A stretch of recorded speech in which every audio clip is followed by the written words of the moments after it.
नमस्कार दोस्तों, मैं हूं आपका होस्ट, आपका दोस्त अवध शर्मा और आप देख रहे हैं मैड मैकेनिक गैराज। तो आज की वीडियो जो है वो डैशबोर्ड की लाइट के ऊपर होने वाली, क्योंकि एक वीडियो में इतनी सारी लाइट्स को कवर करना आसान नहीं है।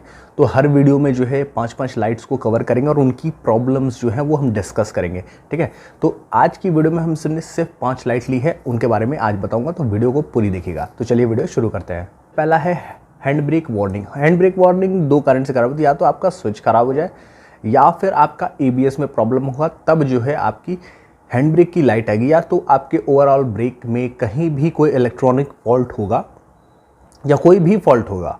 मैकेनिकल होने के कभी कभार जो है मैकेनिकल फॉल्ट के कारण भी जो हैंड ब्रेक की लाइट आ जाती है। तो अगर कोई फॉल्ट है, अगर वो आ रही है ब्रेक से रिलेटेड, चाहे इलेक्ट्रॉनिक हो चाहे मैकेनिकल हो, तो आपकी ब्रेक लाइट जो है वो आने की यहाँ पे संभावना ज़्यादा होती है। मैकेनिकल में कभी कभार जो है वो आती है, लेकिन इलेक्ट्रॉनिकली जो अगर कहा जाए, जितना भी स्विच है, हैंड ब्रेक की स्विच है या फिर एबीएस की प्रॉब्लम है, तो आपकी हैंड ब्रेक की लाइट जो है वो आ जाएगी। दूसरा है engine cooling system. Engine cooling system की जो टेम्परेचर सेंसर भी आप इसको कह सकते हो, इंजन टेम्परेचर सेंसर कई गाड़ियों में नहीं दिया होता। जो मीटर होता है वो नहीं दिया होता, उसमें सिर्फ लाइट होती है। जब आप एक टेम्परेचर क्रॉस करते हो और जब आपका फ़ैन ऑन नहीं होता है, तो ये लाइट जो है वो ऑन हो जाती है। अब फ़ैन कई कारण से ऑन नहीं होता है कि अगर फ़ैन जो है वो ऑन कब नहीं होता। सबसे पहले जो थर्मोस्टेट है उसमें आपका वही पुराना वाला ही सिस्टम जो है वो ज़्यादातर दिया जाता है, जिसमें कि जब वो वायर्स आपका थर्मोस्टेट टच करेगा आके गर्म होके, तो फ़ैन जो है वो ऑन होता है। अब जो है नए टाइप का आ गया। अब आपका जो थर्मोस्टेट है वो आपका लगता है रेडिएटर के पास, वो होती है कॉइल। तो वो अगर ख़राब हो जाए तो भी आपको प्रॉब्लम होगी। अगर थर्मोस्टेट काम नहीं कर रहा है तो फ़ैन ऑन नहीं होगा, फ़ैन की वायरिंग कट होगी तो भी ऑन नहीं होगा। तो अगर टेम्परेचर की लाइट आ रही है तो आपको सबसे पहला काम करना है, अपनी गाड़ी बंद कर देनी है। अब इसके कुछ सिम्टम्स होते हैं कि अगर ये लाइट जलने वाली है उससे पहले गाड़ी जो है सिम्टम देना शुरू कर देती है। सबसे पहली चीज़, आपका एसी काम नहीं करेगा, एसी जो है आपका बंद हो जाएगा। दूसरी चीज़, गाड़ी का पिकअप बिल्कुल डाउन हो जाएगा। आप एक्सलेट करेंगे लेकिन गाड़ी रिस्पॉन्ड नहीं करेगी। आपका जो इंजन है वो थोड़ा सा, इंजन जो है बोनट से अगर आप ध्यान से देखेंगे तो हल्का हल्का धुआं आना शुरू हो जाता है, क्योंकि अगर ये टेम्परेचर लाइट जल गई है तो सबसे पहली चीज़ तो कूलेंट बॉयल हो रहा होगा। बॉयल होगा तो स्मोक आएगा, यानी भाप निकलेगी। तो इन चीज़ों पर ध्यान रखिएगा। और जैसे ही इसका टेम्परेचर लाइट जलती है, आपको गाड़ी कहीं भी रोड के किनारे खड़ा करके गाड़ी को बंद कर बोनट को खोल देना है। Engine oil pressure light, engine oil की प्रेशर लाइट जब आप गाड़ी स्टार्ट करते हो तो ये बंद हो जाती है। लेकिन अगर गाड़ी स्टार्ट करने के बाद भी अगर ये ऑन हो रही है, इसका मतलब ये है या तो आपका फ्यूल प्रेशर बहुत कम है या आपकी गाड़ी में इंजन ऑयल नहीं है।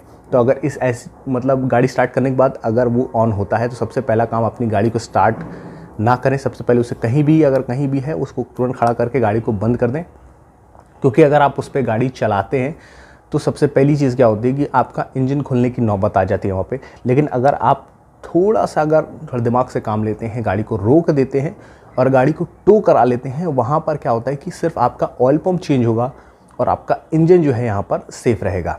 लो ऑयल प्रेशर के कारण भी ये होता है, और यहाँ पर कई सिनारे हो जाते हैं। या फिर ऑयल लीकेज, आपको गाड़ी खड़ा करने के बाद ऑयल लीकेज चेक करना है।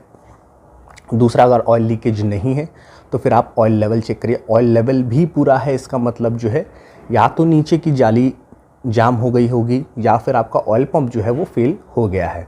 तो ऐसी स्थिति में आपको सिर्फ गाड़ी जो है, जैसे ही ये ऑन होता है आप गाड़ी को किनारे बंद कर दें। और कई स्थिति में क्या होता है कि जब आप एक्सीलेटर छोड़ते हो तो ये लाइट ऑन हो जाती है, एक्सीलेटर लेने पर बंद हो जाती है। इसका मतलब है जो या तो आपके नीचे जो चेम्बर में जाली है वो जाम हो गई है, या फिर आपका जो ऑयल फिल्टर है वो जाम हो चुका है, जिससे कि ये प्रेशर को लो कर रहा है। पावर स्टीयरिंग, अगर इसकी लाइट आती है ईपीएस की, तो ईपीएस की लाइट कई कारण से आती है। या तो उसका मॉड्यूल ख़राब होगा या फिर उसकी मोटर ख़राब होगी। तो उसमें क्या होता है कि आपको पता चल जाता है कि कई बार मॉड्यूल ख़राब होने की वजह से कभी स्टीयरिंग लाइट काम करेगा, कभी हार्ड हो जाएगा, कभी अगर मोटर ख़राब होगी तो स्टीयरिंग हमेशा हार्ड रहेगा। और ये लाइट तब भी आती है जब आपके अनदर सेंसर काम नहीं कर रहे हैं। अगर आपका स्पीडोमीटर सेंसर काम नहीं कर रहा है, या फिर किसी गाड़ी में एबीएस सिस्टम से स्पीड सेंस होता है, तो एबीएस अगर काम नहीं करेगा तो भी लाइट ऑन हो जाएगी। या कोई भी सेंसर जिससे रिलेटेड इसमें जो है कनेक्शन करंट आ रहा है, अगर उसमें से कहीं से भी अगर करंट ब्लॉक होगा तो आपकी ईपीएस यानी जो पावर स्टीयरिंग की लाइट है वो ऑन हो जाएगी और वहाँ पर आपका पावर स्टीयरिंग काम नहीं करेगा। और लास्ट है एयरबैग और सीट बेल्ट वार्निंग। इस चीज़ को आप हल्के में ना लें, क्योंकि अगर एयरबैग की लाइट आ रही है तो सबसे पहले तो आप गाड़ी को किनारे खड़ा कर दें, क्योंकि अगर वो लाइट तुरंत आ रही है तो अगर किसी स्थिति में गाड़ी लड़ती है तो एयरबैग उस कारण से नहीं खुलते हैं कई बार, और कई बार चलती गाड़ी में भी खुल जाते हैं।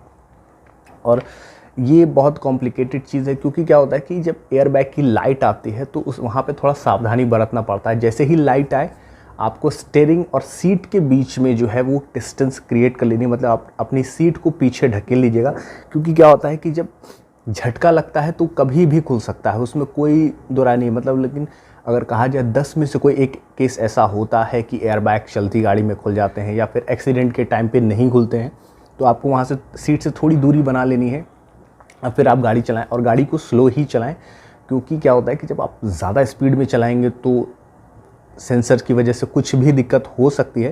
तो सबसे पहला काम आपको यही करना है, अपनी गाड़ी को मैकेनिक के पास ले जाकर तुरंत जो है एयरबैग की प्रॉब्लम को सॉल्व कराना है। तो यहाँ पे इसकी प्रॉब्लम कई चीज़ें हो सकती है। सबसे पहले एयरबैग मॉड्यूल ख़राब हो सकता है, या फिर एयरबैग या सीट बेल्ट में अगर कोई कनेक्शन फॉल्ट आ रहा होगा, सर्किट फॉल्ट आ रहा है या वायरिंग की इशू आ रही है, तो भी आपको ये प्रॉब्लम देखने को मिल सकती है। तो अगर मॉड्यूल वगैरह दिक्कत कर रहा है या फिर कोई गाड़ी में अगर चूहा वगैरह भी घुसता है तो इस तरह की प्रॉब्लम जो है वो आ जाती है। वायर में कार्बन आ गया या फिर वायर कट हो गई, तो इस तरह की प्रॉब्लम आपको आ सकती है। तो सबसे पहली चीज़, एयरबैग अगर लाइट जल चुकी है तो सबसे पहला काम आपको करना है कि गाड़ी को तुरंत मैकेनिक के पास ले जाके गाड़ी को स्कैन करा के ज़रूर चेक कराएं कि क्या प्रॉब्लम है, क्योंकि बहुत सारी स्थिति में एक्सीडेंट के टाइम एयरबैग नहीं खुलते हैं, और खुलते भी तो हैं काफ़ी देर बाद खुलते हैं, क्योंकि उनके सेंसर जो है प्रॉपर सेंस नहीं कर पाते हैं और कार के ECU जो है वो एयरबैग को सिग्नल नहीं दे पाता है कि एयरबैग को खुलना है। तो आप समझ सकते हैं कि ये चीज़ कितनी ख़तरनाक हो सकती है। तो अगर एयरबैग की लाइट आती है तो गाड़ी को स्कैन करा के तुरंत उस प्रॉब्लम को सॉल्व कराएं। तो अगर आपने हमारी वीडियो को यहाँ तक देखा है तो लाइक कमेंट शेयर ज़रूर करिएगा, और किसी टॉपिक पे वीडियो चाहिए तो कमेंट सेक्शन में ज़रूर बताइएगा। और क्योंकि अभी इधर जो है डैशबोर्ड की पूरी लाइट जो है एक एक चीज़ डिटेल में कवर करेंगे, और अगर वीडियो में अगर कोई कमी लगे तो भी कमेंट सेक्शन में ज़रूर बताना, और अगर इनमें से कोई प्रॉब्लम आपके साथ हुई है तो कमेंट सेक्शन में ज़रूर बताइएगा। तो आज की वीडियो में बस इतना ही, मिलता है अगली वीडियो में एक नए टॉपिक के साथ।